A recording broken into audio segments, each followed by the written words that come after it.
Entonces, quisiera empezar explorando algunos temas que me parecen de fondo para analizar las elecciones del próximo domingo.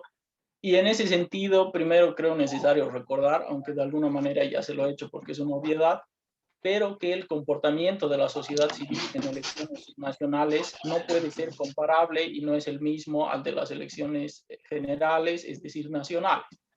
Y que, por tanto, los índices de apoyo que han tenido los diferentes partidos en las elecciones del 20 de octubre del año pasado van a diferir en diversos grados y por múltiples razones de los resultados que vamos a tener el próximo domingo. Y en ese sentido, igual quisiera decir solo como dato que el desempeño del MAS en las elecciones subnacionales siempre ha sido considerado por los analistas como bajo, es decir, nunca ha sido muy alto, y que aunque su desempeño en las elecciones generales del año pasado haya sido sorpresivamente alto, lo que nos dicen las encuestas y el clima electoral es que en estas elecciones subnacionales su desempeño va a ser similar al que ha tenido en las anteriores elecciones nacionales. Ello incluso va a ser menor en algunas ciudades como Santa Cruz, por ejemplo.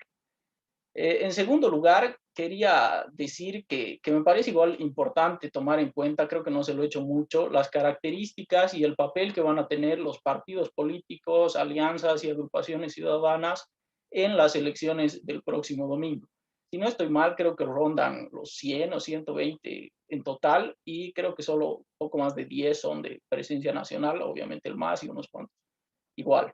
Creo que para comprender el papel que tienen los partidos en estas elecciones, o si tienen un papel realmente o son solamente el reflejo de una formalidad, es necesario decir que los partidos políticos en el país, en la historia reciente de Bolivia, es decir, particularmente en las últimas décadas, quizás con la salvedad del MAS, y subrayo el quizá porque es muy debatible, han sido incapaces de comprender e interpretar las demandas de los diferentes segmentos de la sociedad a los que dicen representar. Entonces, creo que esto ha generado, entre otras cosas, no solo crisis de representatividad y poca afiliación ideológica hacia ellos, porque casi que están vaciados de toda ideología, sino también incapacidad de crear proyectos políticos a largo plazo, entendiendo los proyectos políticos de manera simple como la articulación de la sociedad civil con el Estado o tal vez un gobierno municipal, digamos.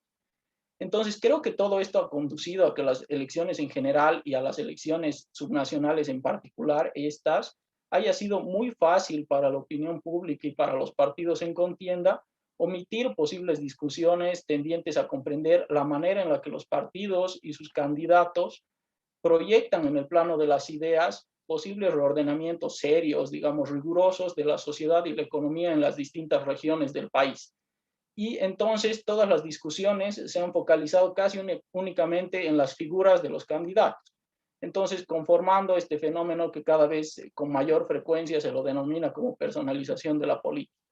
Entonces, creo que sin duda ahí hay un problema de fondo que ha sido visualizado por varios autores, pero creo que con mayor rigurosidad por Luis Tapia, que hace referencia a las maneras por las cuales los partidos se relacionan con el conjunto de la sociedad a los que dicen representar. Entonces, para Tapia esa relación es monopólica y proautoritaria porque los partidos de arriba abajo le asignan unos intereses y unas demandas de manera, o sea, a discreción a los diferentes colectivos sociales que hay y esto genera mucho rechazo, descontento, etcétera. Y ahí tenemos, por ejemplo, el fenómeno de Eva Kopp.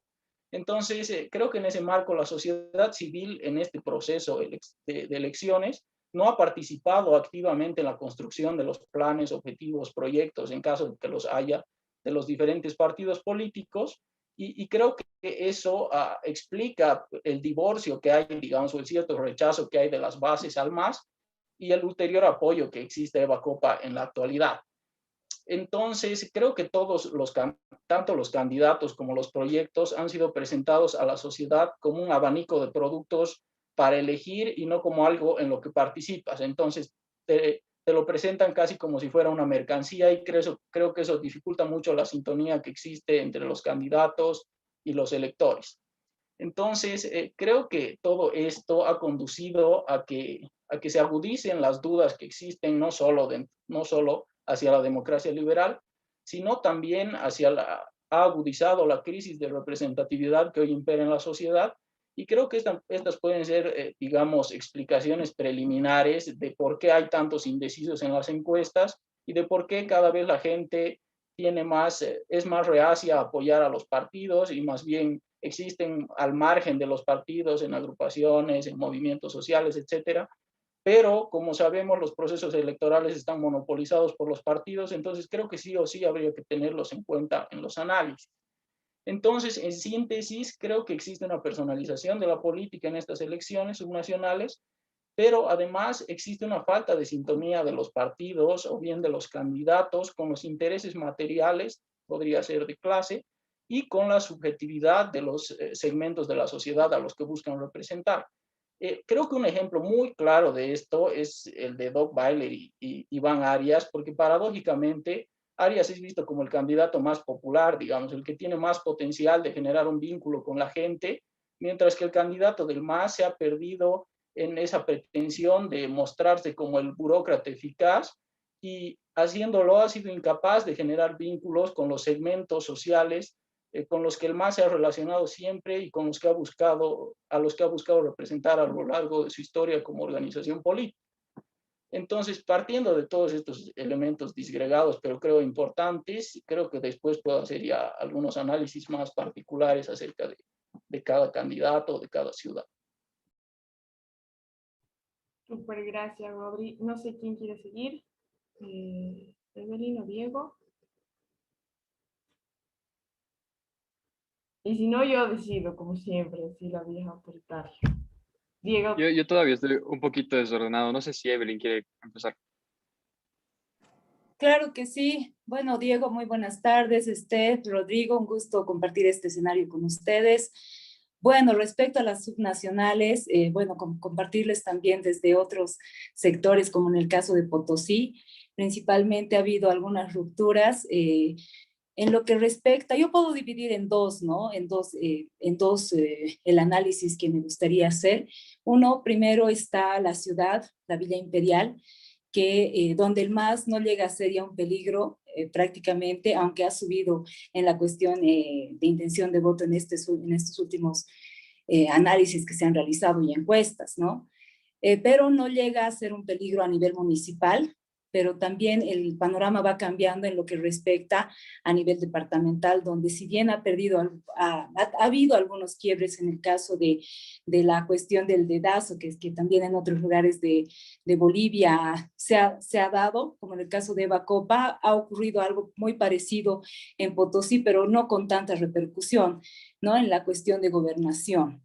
Entonces, en este sentido, a nivel departamental, según mi perspectiva, el MAS se ha debilitado en este último tiempo, sin embargo, no lo suficiente como para no ganar a nivel departamental, ¿no? En el caso, por ejemplo, de la asignación del señor Heriberto Chambi y Johnny Mamani, que ambos eran los dos fuertes, digamos, por así decirlo, a nivel departamental, se ha asignado la candidatura a Johnny Mamani, ¿no? Que es del movimiento al socialismo, pero ha ocurrido algo interesante en este aspecto, teniendo en cuenta que Alianza Social a la cabeza de René Joaquino, que también ha sido senador por el MAS, ha hecho un amarre, por así decirlo, con Heriberto Chambi, dándole este espacio, ¿no?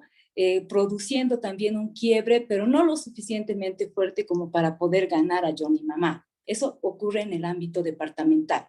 Pero ¿qué quiero decir con esta cuestión de que han habido estas rupturas a nivel departamental del movimiento al socialismo, teniendo en cuenta que Potosí tiene una población altamente rural, ¿no?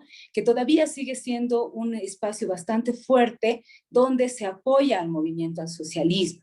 Si bien ha tenido estas rupturas, pienso todavía que va a ganar además el señor Johnny Mamani en estas subnacionales, pero tal vez con un porcentaje mucho más moderado, ¿no? Mucho más moderado pero esto llega a ser también un aspecto muy interesante teniendo en cuenta que el MAS ha tenido durante todo este tiempo un apoyo bastante alto al movimiento al socialismo, ¿no? Por la cuestión de asignación de ayllus, por lo que también todavía prevalece mucho esta cultura política rural en las áreas rurales de Potosí. En el caso, esto cambia en el aspecto municipal, ¿no? Teniendo en cuenta que René Joaquino, que también ha sido senador por el MAS, ¿no?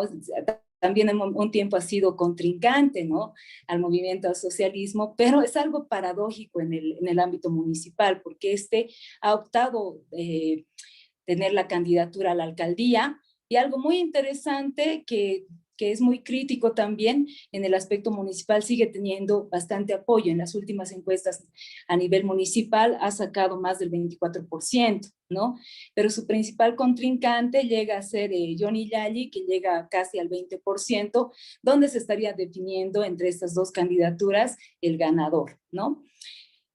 Algo también que me parece muy interesante es que de más de 10 candidaturas, solamente hay una mujer a la alcaldía en la cuestión del municipio, ninguna a la gobernación, que eso también llega a posicionar a Potosí como un lugar también bastante conservador y reacio todavía a las candidaturas femeninas, ¿no? En este sentido.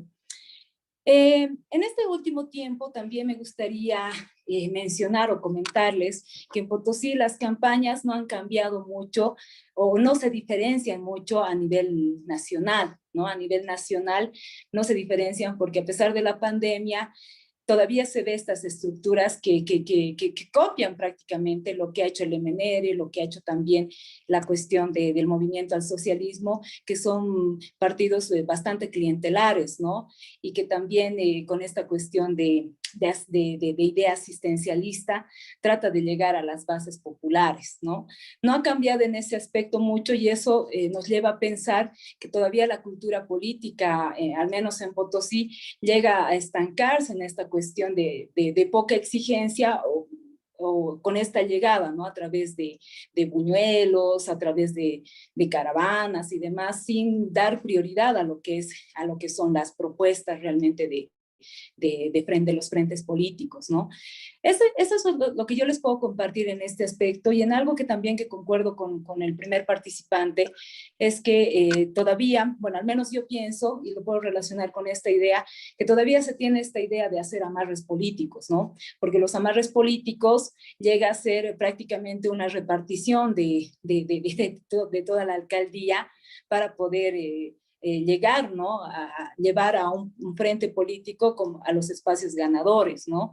Es lo que se ha podido ver, es lo que he podido también observar prácticamente de cerca, teniendo en cuenta cómo se hace esta idea, cómo se lleva a la praxis, ¿no? La idea de democracia representativa, teniendo en cuenta que si quieres obtener votos, tienes que tener reuniones, digamos, con algunos sindicatos, con algunas juntas vecinales, pero ¿a cambio de qué? Pues de un espacio de decisión o las direcciones de lo que es la alcaldía, ¿no? Entonces creo que eso no ha cambiado, se sigue manteniendo bastante firme esta idea, esta concepción de hacer política, lo cual también lleva a hacernos reflexionar que la alcaldía va a llegar a tener la misma composición. Y un último aspecto también que tiene que ver con esta desacreditación de lo que es el accionar político de la clase política, dado que, por ejemplo, el último Consejo Municipal de Potosí ha sido uno de los peores de toda la historia, prácticamente, porque carece de esta legitimidad, ¿no? De esta aceptación de la ciudadanía, por eso se porta la ciudadanía misma reacia con esta cuestión de las campañas, ¿no? Bueno, creo que esa es prácticamente la introducción, y pues yo encantada de seguir compartiendo algunas ideas, porque si les sigo comentando estos aspectos creo que me voy a alargar mucho. Sí. Súper, gracias, Eve. Diego. Buenísimo, gracias, Estefi. Hola, Rodri. Hola, Evelyn. Un gusto estar con ustedes. Espero que estén bien en esta época tan loca. Bueno, sí, la verdad es que hay muchísimos aspectos que tocar. Creo que por la diversidad y por todo lo que se juega en las elecciones subnacionales, el espectro de análisis es mucho más amplio que lo que podría ser unas nacionales, ¿no? Yo comenzaría con un poco esto que mencionaban tanto Evelyn como Rodrigo, esto de la crisis de representatividad, que claro, está muy, muy debajo de los roles, digamos, o sea, en función de los partidos políticos y de cómo ellos realizan sus actividades partidarias, Pero creo que también hay una atmósfera que juega a favor de eso, ¿no? Es a favor de la deslegitimación, por así decirlo, de todo esto que se entiende como la actividad política, ¿no? No sé, incluso podemos hablar del accionar del Tribunal Supremo Electoral, más allá de discutir si es que la inhabilitación de Manfred Reyes Villa o no correspondía, que se lo haga tan a destiempo, la ley por la cual se lo inhabilita, estas causales que se dan, creo que sí hacen que evidentemente haya muchísima desconfianza y que hoy en día tanto sectores oficialistas como opositores estén pidiendo su destitución. Después el tema de las encuestas, que es un poco complejo, ¿no? Es decir, es básicamente gente que la gran cantidad de la población fija mucho en las encuestas sin saber si es que cuánto margen de error han tenido las elecciones pasadas, si es que han tenido 19%, 20, 30, 6, 8. Y obviamente podemos tener consecuencias nefastas cuando nos jugamos muchas cosas como el año pasado, ¿no? Es decir, que puedan haber discursos de fraude avaladas precisamente por este antecedente de encuestas que daban un resultado y en las elecciones sale el otro. Entonces yo creo que es toda una atmósfera que contribuye precisamente a la delegitimación de todo el entorno político, no solo de la actividad. Y si a esto le sumamos que hoy en día en Bolivia la política solo se juega dentro del MAS o en las fronteras del MAS, creo que estamos aún mucho más complicados. Uno podría pensar, por todo lo que ha surgido a partir del 21F, digamos, que las plataformas ciudadanas, colectivos ciudadanos, hubieran tenido cierto, no sé, por cierto bagaje, cierto apoyo por todas las acciones que han realizado dentro de todo ese nicho opositor, digamos, eh, con el cual podrían disputar algo en las elecciones subnacionales. Evidentemente, las nacionales tienen sus limitaciones, pero vemos que están totalmente desaparecidos. Creo que este es un primer aspecto, digamos, los campos alternativos que se pensaban a los partidos políticos de representación, estos que por lo menos se habían podido imaginar hasta hace 2, 3, 4, 5 años, han fracasado absolutamente. Entonces creo que también toca ahí, de cierta forma, repensar, es decir, el monopolio de la política hoy en día está en los partidos políticos. Uno, porque la ley lo establece, digamos, pero dos, yo creo que también porque no se están encontrando mecanismos distintos a la representación política partidaria, ¿no? Alguna vez hemos hablado con Steffi de las candidaturas independientes, pero esto sigue siendo no ataca el principal problema, ¿no? Que es decir, conformar ciertas estructuras partidarias que organicen la vida política de militantes y ciertamente, digamos, un poco de manera colateral de ciudadanos, porque recae nuevamente en el caudillismo, en el personalismo, en esta individualización, digamos, de la figura política, ¿no? Entonces, creo que este es uno de los aspectos principales que habría que ver. Los instrumentos alternativos que se habían pensado hasta hoy en día, alternativos a los partidos políticos, han fracasado rotundamente. Segundo apunte, creo que es lo que les decía, ¿no? Hoy en día la política no se juega si no es dentro o en las fronteras del MAS. Y creo que eso es bastante importante reconocerlo, porque a partir de esto creo que surgen fenómenos interesantes como el de Copa, ¿no? Yo veo muchos sectores de la oposición muy alegres por la insurgencia de esta figura, pensando como si esta fuera a disputar desde un campo de la oposición, cuando en realidad lo que está haciendo Eva, a mi parecer, es precisamente disputar el sentido, digamos, de proceso de cambio, ¿no? Es decir, la dirección del proceso de cambio. Marcelo Arequipa lo decía bien y que en esto sí coincido con él, creo que la popularidad, el nivel alto de aprobación que tiene ahorita Copa es un golpazo, una bofetada mucho más a Evo que al MAS. Entonces, creo que este es algo a lo que hay que darle seguimiento, porque creo que es precisamente las alternativas, digamos, hacia futuro, dentro de la política, digamos, y con cierta proyección nacional, yo creo que se van a dar a partir del MAS, digamos, o figuras que estén en la frontera del MAS. El segundo partido político, digamos, más importante ahorita, que sería Comunidad Ciudadana, está totalmente desaparecido. Tiene un candidato prestado en Santa Cruz, que, que bueno, o sea, tendría, yo creo, la misma aprobación, la misma intención de voto con o sin Comunidad Ciudadana. Y después está totalmente desaparecido en los demás departamentos. Y esto es igual un poco, yo creo que interesante, porque a diferencia de lo que pasaba el 2015, cuando la Alianza Demócratas Unidad Nacional, digamos, empezaba a ocupar ciertas alcaldías o gobernaciones, hoy en día Comunidad Ciudadana está disputando en el mismo espectro que está disputando Creemos, que es básicamente Santa Cruz. Camacho está reafirmando un poco a lo que había jugado, digamos, en las elecciones nacionales, a consolidar este cimiento, digamos, allá en Santa Cruz para prospectarse después a las nacionales. Y Comunidad Ciudadana le está disputando, digamos, en realidad de Ariáñez está disputando la alcaldía, ¿no? Creo que después de esto, digamos, de esta constatación de que la política, digamos, por lo menos hablando en plazas importantes, no se juega si no es en la frontera del MAS o dentro del MAS, está otra constatación que igual se ha dicho mucho, que es este tema de el discurso de renovación ha fracasado, es decir, era sumamente instrumental en su momento, eh, porque en las plazas más importantes del país lo que se está jugando y quienes están jugando, quienes están siendo actores principales son políticos que han estado también ya en elecciones pasadas o que han estado de alguna manera relacionadas a esferas altas de poder, no sé, Iván Arias, Manfred Reyes Villa, Johnny Fernández en Santa Cruz.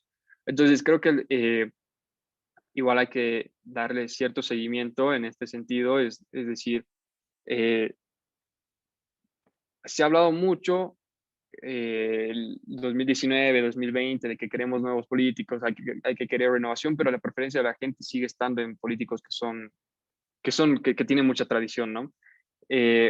Y esto es interesante para ver igual precisamente qué es aquello que se demanda, digamos, ¿no? En las elecciones subnacionales. Rodrigo lo decía muy bien, es totalmente distinto a aquello que se juega, digamos, en las nacionales, como a diferencia de las subnacionales. Eh, y uno podría pensar que las elecciones subnacionales, al estar eligiendo a una persona, a un gobernante que va a estar mucho más cerca, busca cierta eficiencia, tecnicismo, digamos, un burócrata.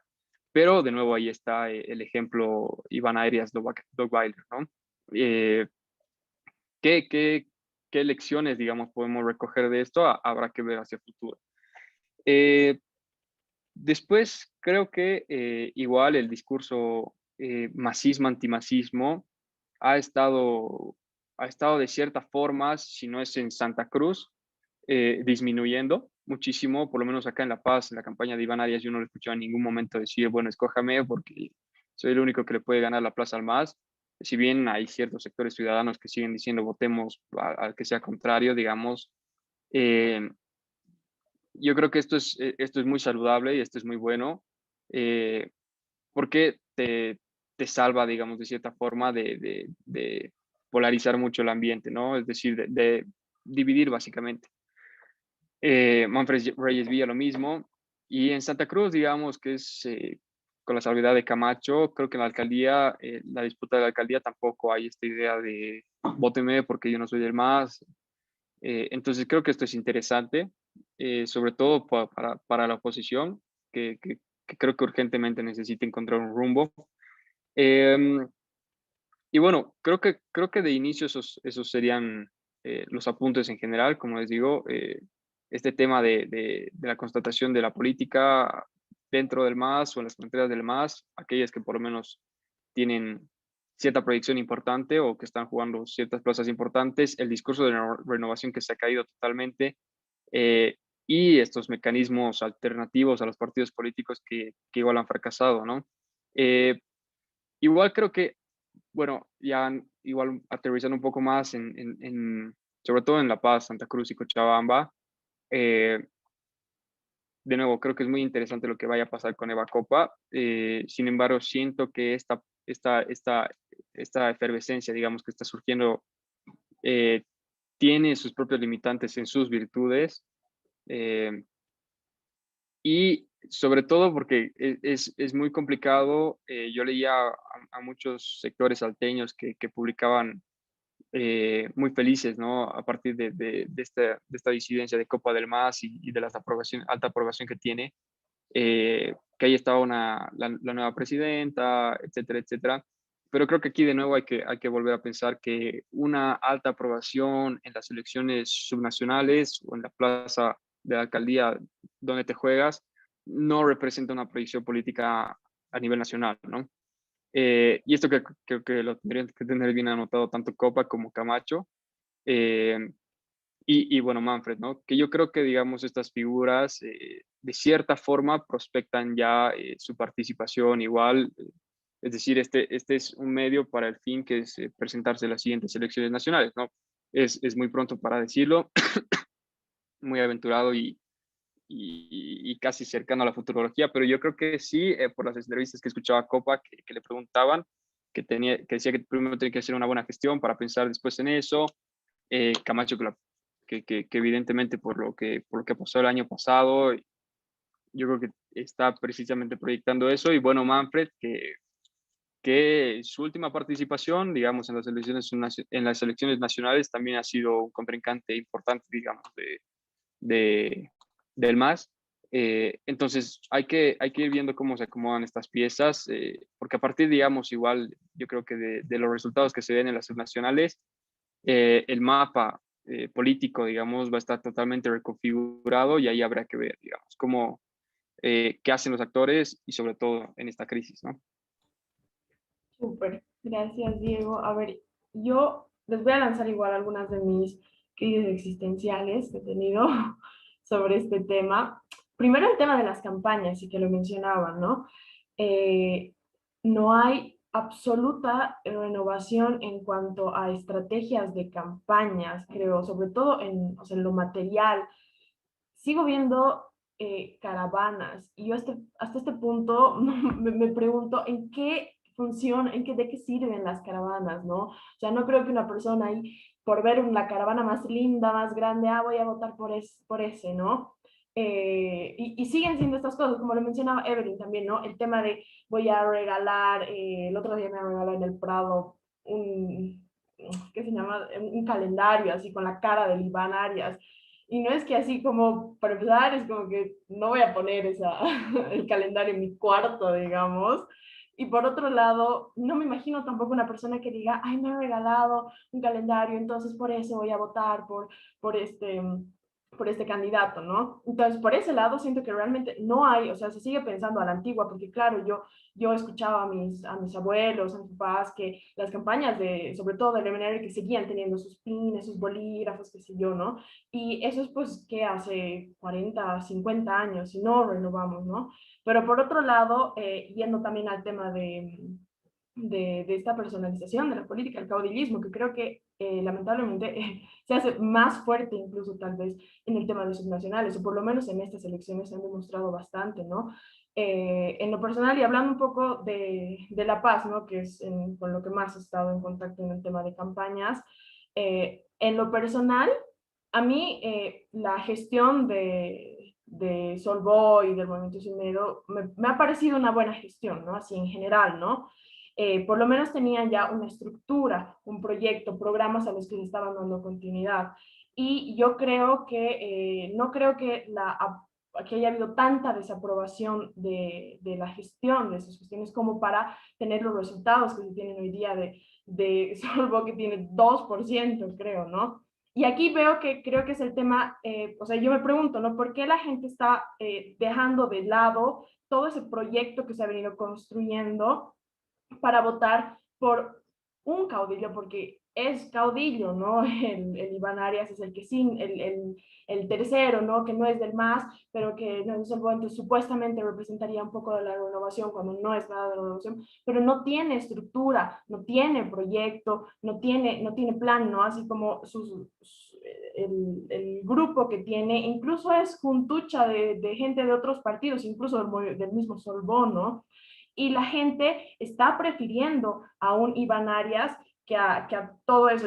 que a toda esa estructura, ese proyecto que ya se tenía, ¿no? Y ahí a mí el miedo que me da un cacho es que o sea, como decían, ¿no? El tema de municipales es tal vez más escoger a alguien que sea más burócrata, ¿no? Porque tienes que ejecutar proyectos, entonces es mucho más cercano a la gente, tienes que resolverle desde su calle, desde el empedrado, tienes que resolverle desde su desayuno escolar, o sea, son cosas mucho más técnicas incluso, ¿no? Que bueno, yo creo que tiene que haber un proyecto, por lo menos una estructura, y yo creo que Iván Arias no tiene, pero aún así va a ganar probablemente la alcaldía, ¿no?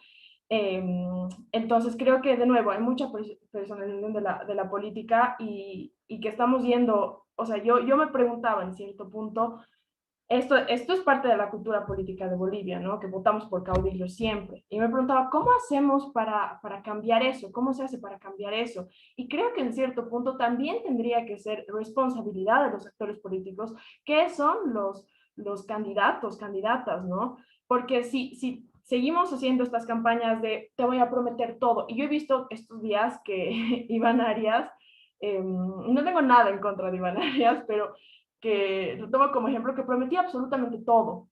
Voy a esterilizar a todos los perros de La Paz, voy a ir contra todos los loteadores, no sé, todas estas cosas que, o sea, no son factibles, ¿no? Entonces, de nuevo estamos yendo hacia esas promesas enormes que a la gente finalmente yo creo que le llegan, ¿no? Porque claro, yo amo a los perros y digo, pucha, si yo quisiera que estén esterilizados todos los perros, pero si te pones a pensar, o sea, eso no es factible. Y sigue, según yo, promoviendo este caudillismo tal vez por encima de propuestas, de proyectos.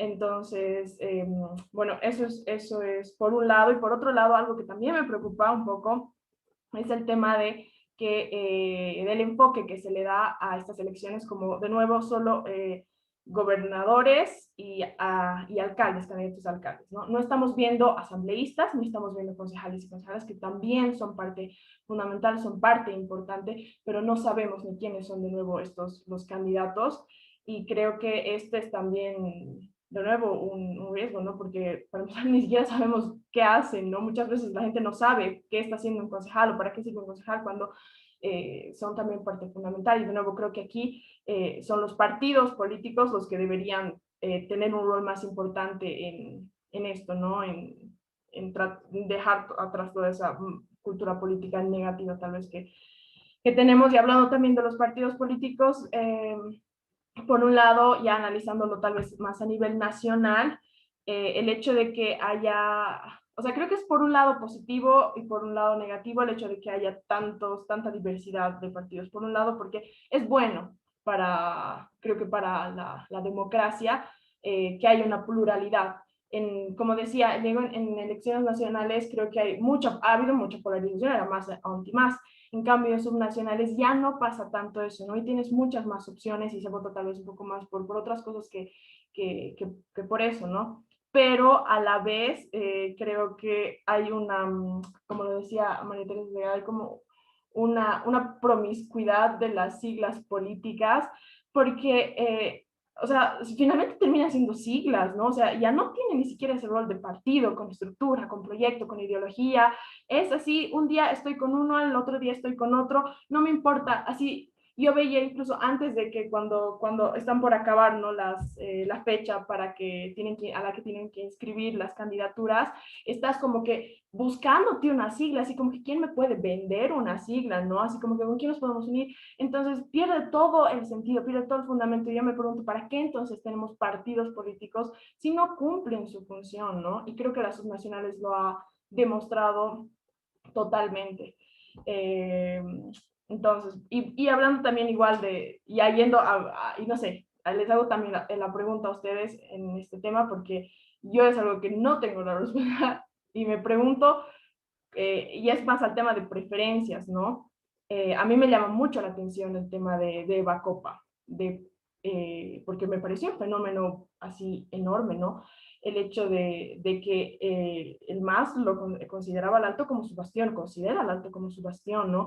Han hecho tanto, o sea, todo su show también ha sido mediático, ha sido por el tema de Sencata, ¿no? Que sí, las muertes y todo. Y pese a eso, tienes a una Eva Copa que está arrasando. el caso de cómo Manfred, yo no entiendo cómo Manfred está teniendo tanta votación, como igual en Santa Cruz, el Johnny Fernández, yo no me explico, así cómo estaba ganando al principio, ¿no?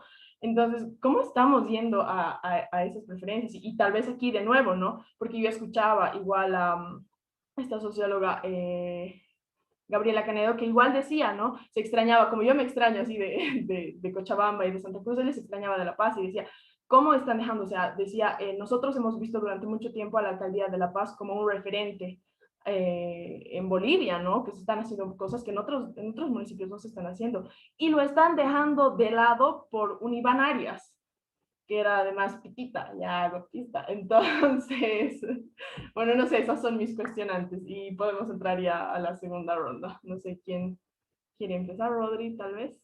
Y así seguimos el mismo orden. Empiezo. Sí, primero, algo interesante que has dicho es que ni el candidato va a la sigla con un proyecto, ni la sigla barra partido espera al candidato con un proyecto. Entonces ahí se vuelve una visión estrictamente cortoplacista y creo que eso igual es tu crítica a las campañas, que es una visión tan cortoplacista que el horizonte de todo lo que hacen y dicen termina en el día de la elección y entonces se evade, se omite todas las discusiones acerca de la gestión pública que tienen que hacer durante 5 años. Creo que esa es una trampa que se pone casi siempre al electorado y creo que ya es muy común aquí, pero no deja de ser preocupante por eso. Luego estoy casi del todo de acuerdo con lo que has dicho, Steffi, con lo que ha dicho el Diego igual, en casi todos los puntos. Primero, en la crisis institucional que hace que se pueda inhabilitar al Manfred, pero que, a ver, ¿cómo lo digo? No va a beneficiar solo al MAS, quiero decir, sale el MAS y luego va a entrar otro partido y va a hacer lo mismo y va a beneficiar a ese otro partido y va a perjudicar al MAS, etcétera. Entonces es una crisis institucional que se la tiene que tomar en serio porque favorece al partido de turno, sea cual sea, a lo largo de, no sé, pues casi toda la historia. Después igual estoy de acuerdo en eso de que es más o menos el más contra el más en términos de quién raya la cancha, de todo el espectro político, de las ideas que se dan, etcétera. Y incluso un aspecto clave en eso es que las figuras de la oposición son figuras que sea, representan a la política del 2000 o incluso antes. Entonces, la oposición se muestra muy incapaz de generar nuevos proyectos que puedan generar a su vez liderazgos que sean capaces de, no sé, pues de transportar el debate hacia un sector en el que el MAS no esté cómodo, por ejemplo, cosa que no ha pasado hasta ahora. Ahora, con relación a Eva Copa, yo veo mucha idealización de Eva Copa y creo que eso igual es medio preocupante porque, no sé, pues te llegas a confundir. Igual se cree que Eva Copa es la representación de la política desde abajo, digamos. Entonces, creen que por ser así, digamos, la representación de la política desde abajo, la marginalidad, etcétera, va a ser algo que no se ha hecho hasta ahora. Y yo creo que para que te garanticen que puedes hacer algo que no se ha hecho hasta ahora, te tienen que mostrar, no sé, pues ideas nuevas, proyectos, planes, etcétera. Pero lo que la Eva Copa solo muestra es, o sea, un buen olfato político, tiene un instinto de clase que la hace ser mucho más coherente y, digamos, interesante que otros candidatos, pero igual creo que va a tener muchas limitaciones cuando llegue a la gestión. Creo que igual se está concentrando tanto las críticas, las idealizaciones y todo solo en su campaña, en si es elegida o no, etcétera, pero creo que no tanto en lo que puede hacer dentro de su gestión. Ahora, igual lo de Eva Copa es interesante, como decía el Diego, que atrae a dos grupos del electorado que son así, pues recontra antagónicos. Están los que odian al MAS y están los masistas un poco renegados con la cúpula del MAS. Entonces creo que eso igual es interesante y también puede pasar eso con el MAICO. Y por último, quisiera igual hablar un poco de los límites que tiene el discurso de unidad en la oposición, porque creo que ya se lo escucha muy rancio, es decir, nadie le hace caso ya, y porque es esperar a un argumento que no termina de ser muy sólido. Y por último, Evelyn me ha hecho pensar igual en la marginalidad que tienen los departamentos del sur en la opinión pública. O sea, yo soy de Sucre, Chuquisaca y Sucre no tienen ni siquiera una encuesta seria. O sea, no se han mostrado ni en la, o sea, en la tele, los analistas no lo han analizado, etcétera, y las únicas que hay que están avaladas por el Tribunal Departamental Electoral, pues son malísimas, tienen sesgos, no respetan o sea, utilizan malas fórmulas. Entonces creo que hay igual una marginalidad muy importante de los departamentos del sur, y eso igual es complejo. Súper, gracias, Rodri. Evelyn. Ahora sí.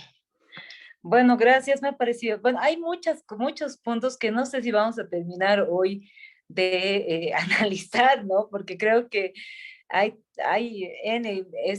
Rodri también han mencionado muchísimos, quedaría para largo, no solamente para una reunión, sino para muchas más, ¿no? Pero voy a empezar con lo último que ha dicho Rodrigo respecto a las voces de los otros departamentos, ¿no? No quiero sonar así como regionalista ni nada, pero algo que me parece muy necesario, ¿no? Al menos del departamento del que soy, que es Potosí, donde es la zona minera que se ha explotado durante casi, ¿no?, 500 años, está el litio. Se habla solamente de Potosí cuando te tiene que hablar del litio o cuando se habla con la cuestión de la minería, ¿no? Entonces, pero cuando se trata de hablar de la representatividad o de las instituciones, o cómo están funcionando las instituciones actualmente en el departamento, y aunque solamente en 2 municipios, ¿no? En este caso en Uyuni, que tiene una crisis de institucionalidad terrible con mayúscula, y que además está ahí, es uno de los lugares más visitados a nivel nacional. ¿Quién no conoce el Salar de Uyuni, no? Pero está totalmente abandonado. Entonces, algo que a mí personalmente me molesta bastante es que a nivel nacional pareciera que las subnacionales se da en Santa Cruz, Cochabamba y La Paz, ¿no? Pero en el resto no se escucha nada, no hay cobertura, etcétera.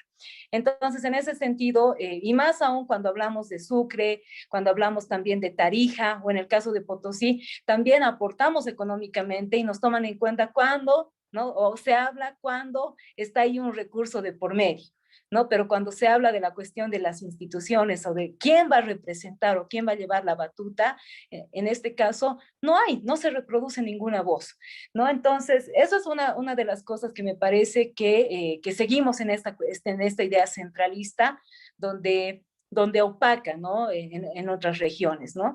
Eso por un lado. Entonces, me parece que eso es una debilidad también para el sistema democrático a nivel nacional, que también necesita ser abarcado, ¿no? Dentro del análisis, dentro de lo que es la conformación de la agenda nacional, ¿no? Y eso hace que también se conformen varios polos, ¿no? Varios polos que al final llega a ser una debilidad de las instituciones por un lado y del sistema democrático también, o de la democracia como tal, en cuestión de representatividad también llega a ser una debilidad, ¿no?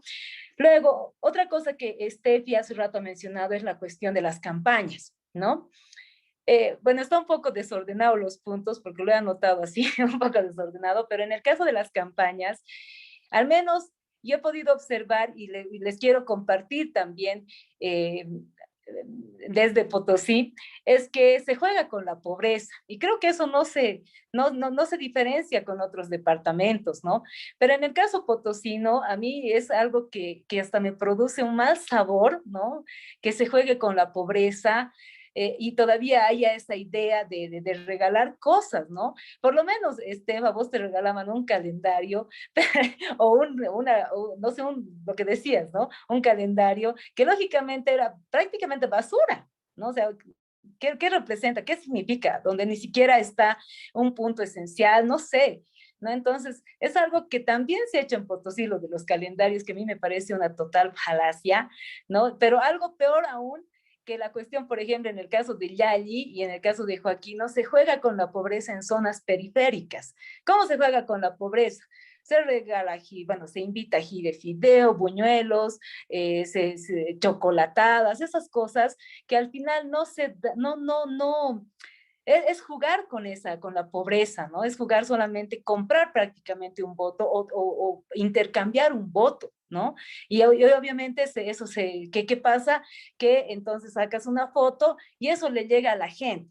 Entonces, por un lado, lógicamente yo cuestiono que estos líderes, ¿no? Y que encima que están bien posicionados, hagan esto, pero también por el otro lado es que la ciudadanía lo acepta, ¿no? Entonces, ¿de qué estamos hablando? Lo acepta y llega más y da mucho más de qué hablar este tipo de fotografías que juegan con la pobreza, con la miseria, que un programa de gobierno estructurado. En Potosí no hay ni una sola candidatura que hable de presupuesto, ¿no? No hay ni una sola, es todo lleno, el programa de gobierno que dicen los candidatos y candidatas, son principalmente los candidatos y los que están arriba, son buenas intenciones, nadie habla de presupuesto, nadie, absolutamente nadie habla de presupuesto, solamente es como que deseos, ¿no? Y buenas intenciones. Entonces, eso es algo que también es una articulación y concuerdo con lo que en algún momento revisé con una revista británica que es The Economist, que decía, ¿no? Si bien Bolivia, o sea, se situaba, y esto les estoy hablando del 2018, 2018-19, no lo he revisado el último, pero no creo que haya cambiado porque estamos en una crisis política y es más una crisis multifactorial que nos posicionaba como un régimen híbrido, ¿no? Si bien hay manifestaciones, si bien hay grupos contestatarios también, pero ¿dónde está una agenda que englobe las necesidades nacionales, ¿no? O sea, es todo un desorden. Entonces, y en esta revista decía, ¿no? Que la cultura política es uno de los puntos más frágiles de la democracia boliviana, ¿no? Hay grupos contestatarios, pero no hay una agenda, no hay una comprensión de la realidad y menos va a haber una articulación a través de partidos políticos. Yo me animaría a decir que ni siquiera partidos políticos, frentes políticos o juntuchas, como decía la Steph, ¿no? Entonces, en estas juntuchas, lógicamente, no se pretende articular y desde la clase política no vamos a tener una respuesta para que el ciudadano o ciudadana se vaya empoderando, porque obviamente un ciudadano o ciudadana empoderada va pues molestarnos, ¿cierto? ¿Y a quién le gusta que le molesten? A nadie. Entonces, yo creo que, y en algo que decías, Steph, de esta promiscuidad de las siglas, ¿no? Es que uno, que creo que esto se va fomentando por la ciudadanía también, ¿no? Porque responde mucho, da mucho de qué hablar un video de TikTok, porque ¿qué hacen los candidatos? Hacen prácticamente lo que la ciudadanía quiere. Y eso es lo que yo he podido observar, porque está en muchas reuniones, ¿no? Con muchos candidatos, porque de hecho me han invitado a varias candidaturas en las cuales yo por si acaso iba, ¿no? Y entonces escuchaba la cuestión de qué es lo que llega a los jóvenes. Videos de TikTok, haremos TikTok. Los jóvenes piden TikTok, hacemos TikTok, ¿no? O que ciertos grupos quieren, no sé, un grupo, digamos, banda, les das banda, ¿no? Entonces, pero si tal vez puede sonar un poco idealista, yo sé, pero si tal vez empezamos, o ya se han hecho, ¿no? Esta cuestión de las plataformas, etcétera, donde hay mucha participación de los jóvenes, donde exigen más cosas, más que un TikTok, más que una banda, más que un buñuelo, o más que jugar con esta cuestión de la miseria, como yo les decía, ¿no? Entonces, en ese sentido, es algo que yo he podido observar, esa es una lectura que tengo, que lo he visto de cerca, pero que no solamente recae, y esa es mi conclusión, no solamente recae en lo que es la clase política, sino que recae también en esta responsabilidad y qué es lo que pide la gente, ¿no? ¿Qué es lo que pide la gente? Entonces, eso es una de las observaciones que yo tengo, que también tiene que ver con lo que mencionaba Rodrigo, con esta crisis de institucionalidad, porque ¿qué es lo que yo he podido ver? Por ejemplo, cuando me invitaban a ser candidata a concejal, entonces yo iba por si acaso un ratito, entonces habían varios grupos, ¿no? Y en estos grupos, que cómo era prácticamente, o sea, esta democracia representativa, tenemos tantos, no sé, un sindicato de choferes, en ese caso era la reunión, tenemos tantas familias, ¿no? Tantos afiliados, entonces pedimos mínimo una concejalía, ¿no? Mínimo. Entonces, en eso se ha transformado esta democracia representativa, que yo lo llamo amarres políticos que son totalmente sinvergüenzas, porque no hay pues partidos políticos, ¿no? Entonces eso me lleva a pensar que si están los partidos políticos tan desacreditados, ¿por qué una candidatura tiene que tener un paraguas jurídico? Porque eso también está en la normativa nacional, ¿no? En este caso, de la normativa electoral. Entonces, te exigen un paraguas jurídico para que puedas tú tener una representatividad o poder entrar a lo que es una elección, ¿no? Como candidata o candidato.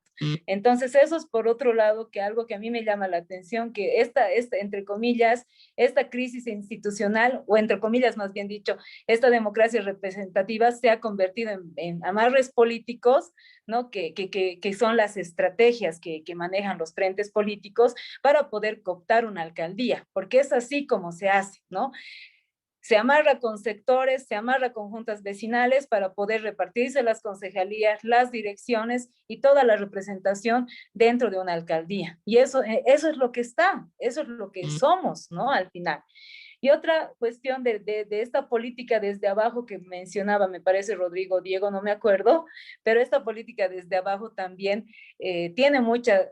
Lo malo es que no tiene una estructura, ¿no? Es tan volátil que a través de un discurso político se puede cambiar y de ahí lógicamente nacen estos caudillismos que en Potosí se ha visto, por ejemplo, Johnny Yayi llega a ser un populista que al final tiene mucha aceptación por esta cuestión de intercambio de votos con estas cosas materiales que lejos está de responder las necesidades de la población, ¿no?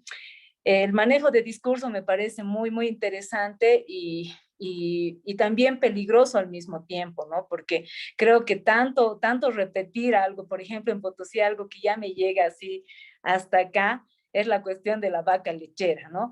Escucho eso y me escapo, porque tenemos un discurso tan lamentero, o sea, es tan terrible en Potosí, 500 años de explotación del Cerro Rico, que yo he revisado discursos de hace décadas y que muchos políticos repetían eso y sigue repitiendo la cuestión de que hemos mantenido a Bolivia y al mundo, que la plata, que esto, que lo otro, pero lejos está de poder tener puntos específicos dentro de la agenda política que respondan a las necesidades básicas de la población, ¿no? Y eso es algo que a mí me ha chocado bastante en estas campañas, que todos los candidatos, excepto unos dos, podría rescatar, que no han manejado este discurso lamentero, ¿no?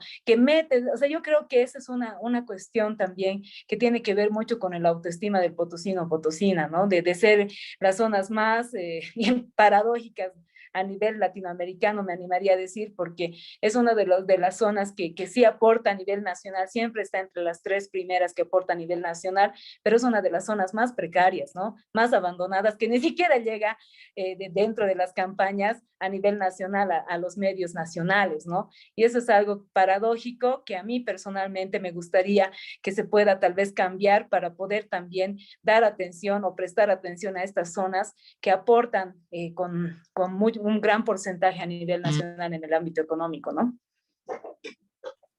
Súper. Gracias, Eve. Diego. Gracias. Sí, la verdad es que se ha convertido un poco la discusión, el análisis en el eje central y yo también me quiero disculpar porque tampoco me tomó mucho tiempo para revisar qué está pasando en otros departamentos. Y claro, creo que eso es complicado, ¿no? Porque sigue de cierta forma manteniendo una situación de postergación a estas ciudades, departamentos, ¿no? De cierta forma, una campaña, el someter un candidato a campaña es también someterlo a miradas inquisidoras, a objeto de fiscalización. Entonces, claro, si no se proyecta este tipo de cosas a nivel nacional, creo que sigue aportando esta postergación, ¿no? No sé, pues en Sucre, por ejemplo, aquello que estará pasando con Pope, eh, que son cosas que después, digamos, nos podemos estar lamentando de no haberles prestado atención antes, ¿no? Eh, pero bueno, digamos, yo creo que con esa disculpa, sí, por último, yo creo que me enfocaría en lo que está pasando Un poco en este tema de los programas, digamos, a nivel nacional, y habrá que ver y de nuevo repensar, ¿no? Si son necesarios, pero aún cuando son un requisito por ley y se tiene que presentar, creo que hoy en día de verdad sirven para absolutamente nada.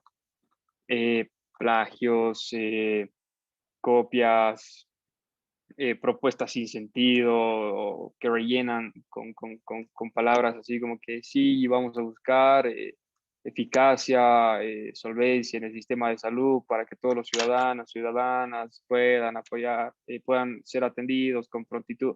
O sea, son cosas que es un requisito más, ¿no? No sé, pues en Santa Cruz pasa esto de que Gary Áñez empieza a prometer cosas que no están en su programa de gobierno, ¿no? Entonces uno dice, ¿para qué sirven los programas? O incluso acá, digamos, ¿no? El programa de la ciudad, programa de, ¿cómo se llama? Por el bien común del Negro Arias, tiene 34 páginas y bueno, yo creo que siempre en este tipo de cosas, el qué está casi definido, ¿no? Todo el mundo quiere mejores hospitales, un mejor acceso a la salud, todo el mundo quiere oportunidades laborales, todo el mundo quiere incentivos económicos creo que nunca se llega a discutir el cómo. Entonces eso es bastante complejo y habrá que ver qué mecanismo repensamos para precisamente exigir esto a los candidatos, ¿no? Después algo que decía Rodrigo y que me parece muy bueno y muy importante es este tema de la unidad, ¿no? ¿Cuántas cosas se han hecho en nombre de la unidad? ¿Cuántos desastres se han hecho en nombre de la unidad? Y que básicamente justifica la incapacidad que tiene la oposición hoy en día, ¿no? Eh, Desde el nivel nacional bueno, a los subnacionales, que es mantener ciertas plazas que históricamente han sido contrarias al movimiento al socialismo. Pero creo que sí, hay una frase que es súper bonita, no me acuerdo de cómo se llama este poeta, pero que dice, no se tiene razón por haberla tenido. Y creo que es muy importante esto, sobre todo bueno, en realidad para el oficialismo y para la oposición, ¿no? La Paz, por primera vez podía darse que que gane la alcaldía un masista, lo que también, digamos, de cierta forma lleva cierto descuido de la oposición, sobre todo de Solvo. Y hay ciertas plazas o ciertos discursos que están en disputa que son del MAS, Bacopa, el mismo de Damián Condori, digamos, ¿no? Ahí en Sucre, que era del MAS, ha sido de los primeros que le ha hecho frente a Evo, etcétera, etcétera. Que en un futuro pueden ser precisamente a partir de donde se geste esta, no diremos oposición, sino este contrincante del MAS, ¿no? Como tal. Entonces creo que sí hay que ponerle igual atención a ese tipo de acontecimientos. Después, creo que sí hay muchas limitaciones, sobre todo a momento de conectar con la juventud, que es algo que comentaban. eh, y es algo yo creo que muy complejo, ¿no? Es como para repensar, como les decía, este tipo de mecanismos en los cuales los jóvenes sí de cierta forma participaban, como las plataformas ciudadanas, colectivos ciudadanos, que han fracasado rotundamente porque es totalmente distinto ser un activista a ser un actor político. Y creo que en esas diferencias, que evidentemente son muchas, los jóvenes no terminan de dar el paso, qué sé yo, por conservar cierto estatus moralizador, ¿no? De yo no he entrado, yo no me he asociado. eh, y es bastante complejo, ¿no? Uno cuando empieza, digamos, a estar metido en política, a hacer análisis, a estar siempre, por más de que seas analista o por más de que estés simplemente metido en investigación, si tienes relativamente cierto perfil, la carencia es tal de los partidos políticos que invitan, ¿no? O sea, claro, no tienes gente para escoger de tu propia ciudad, solo tienes que rellenar el partido de invitados. Y eso es bastante complejo. Eh, bueno, finalmente creo que el tema de lo de Eva Copa, sí, yo también coincido en que hay una mistificación, le están tratando de hacer un buen discurso, digamos, una buena narrativa alrededor de ella que se ha generado, ¿no? Porque si nos ponemos a revisar, digamos, tampoco es, y yo creo que con esto sí soy bastante crítico, digamos, no es pues una heroína de la democracia o una no sé qué te digo, una mujer que de verdad estaba en peligro y se ha quedado. Yo creo que sí han sido muchos factores, sobre todo que se han ido alineando para que ella pueda tener cierta figura, que también ha hecho cosas que son relevantes, eso no se lo puede quitar, pero creo que sí hay ciertos capítulos de su historia que se han ido armando y que se han ido exagerando, ¿no? Es decir, Eva Copa no era absolutamente nadie, digamos, antes de lo que pasó en octubre y en noviembre del año pasado.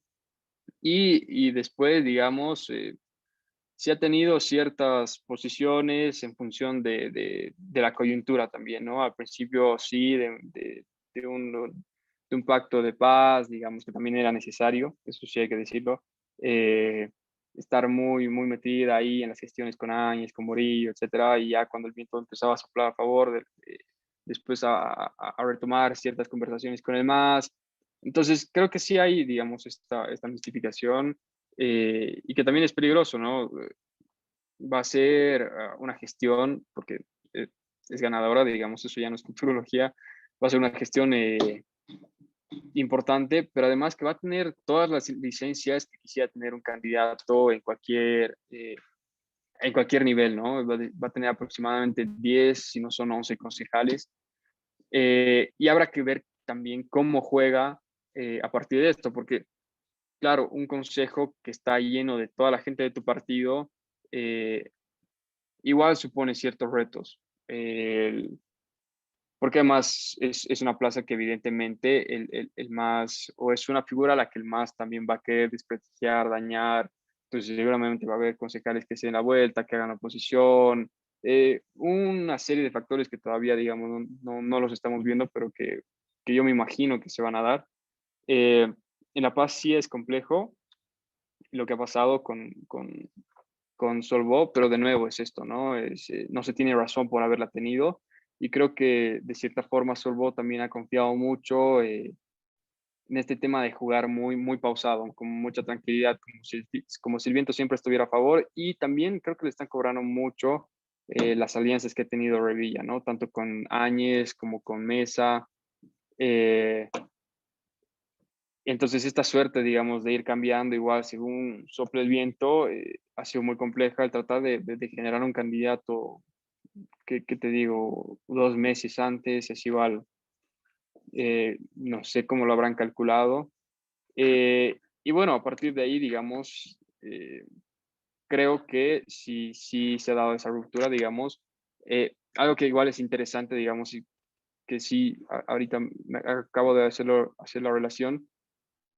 Demócratas, que parecía uno de los partidos con mejor estructura, digamos, en las elecciones nacionales hasta el 19, más o menos, Solvo, que tenía cierta estructura, digamos, territorial aquí en La Paz, eh, están pasando prácticamente al olvido, ¿no?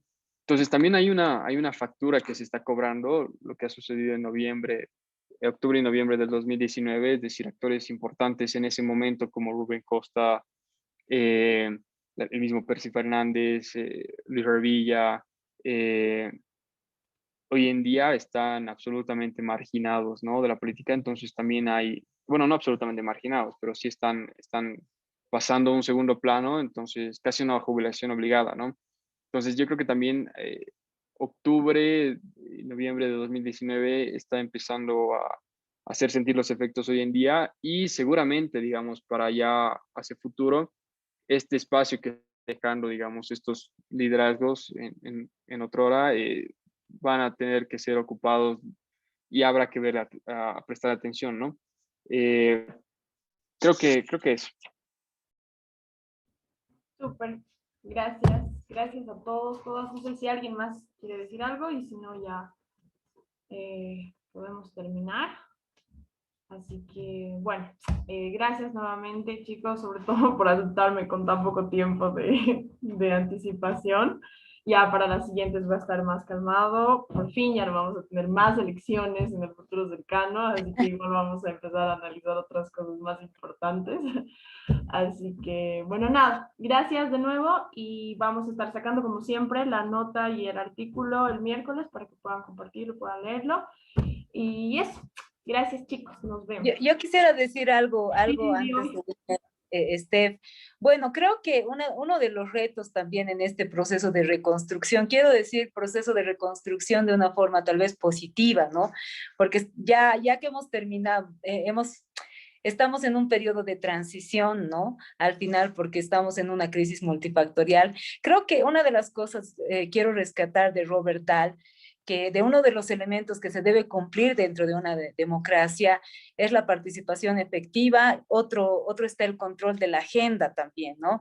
Que eso es una debilidad que tenemos los bolivianos y bolivianas, porque una vez pasadas las elecciones es como que si nos olvidáramos y no hacemos gestión, no hacemos incidencia en la cuestión de qué nos han ofrecido en las campañas los candidatos, ¿no? O candidatas. Entonces, creo que eso es una vulnerabilidad muy importante que hay que considerarla como ciudadanos y ciudadanas, y más aún como juventudes también, ¿no? Creo que ese es un gran reto, hay que empezar a controlar, hacer este control de la agenda a través de una participación efectiva, a través de una comprensión ilustrada, como decía Robert Dahl, ¿no? Porque caso contrario vamos a volver a caer en las constantes crisis, porque en algún momento yo había mencionado, había escrito un artículo que se llamaba Déjà vu electoral boliviano, pero creo que le cambiaría ahora el título para poner Déjà vu político boliviano, porque lastimosamente las constantes crisis nos están mostrando que el 2019, por ejemplo, se manejaba un concepto de un discurso que los pititas decían, hemos recuperado la democracia. Luego vuelve Arce, hemos recuperado la democracia, cuando a 38 años no deberíamos recuperar ni por si acaso la democracia, sino más bien deberíamos estar celebrando una fiesta democrática, pero fortalecida, ¿no? Entonces, creo que eso también nos tiene que llamar la atención y que espacios como este, espacios más grandes, foros y demás, se tiene que hacer en la medida que se tiene que ir controlando las agendas municipales, ¿no? Para poder realmente tener esta participación efectiva que va de cierta forma fortalecer o cambiar esta idea de la cultura política boliviana y que en un futuro, espero en un futuro a mediano plazo, que ya no nos conformemos, pues, o que ya no naturalicemos esta cuestión de jugar con la pobreza, ¿no? Como les decía en las campañas, sino que seamos también una ciudadanía mucho más exigente, que dejemos de conformarnos con estos deseos o buenas intenciones de los candidatos, sino para que nos puedan mostrar propuestas, ofrecer propuestas con tiempos. No solamente voy a construir esto y ya, sino voy a construir en tanto tiempo y voy a gastar tanto, digamos, ¿no? O sea, con presupuesto. Termino con eso, chicos. Steph, muchas gracias. Ha sido un placer, como siempre. Creo que es la segunda vez con Rodrigo que comparto este espacio. Me gusta mucho escucharlo. Y bueno, Diego, un gusto. Hasta una próxima oportunidad. Gracias, chicos. Me has inspirado, Eve. Voy a sacar el screenshot de esa publicación que ha hecho el Arias de esterilizar a todos los perros y voy a ir a pedirle. Te acompaño. Con tu perro. Te voy a acompañar, Steph. Cuenten conmigo. Adiós, chicos. Bueno, chicos, gracias. Adiós.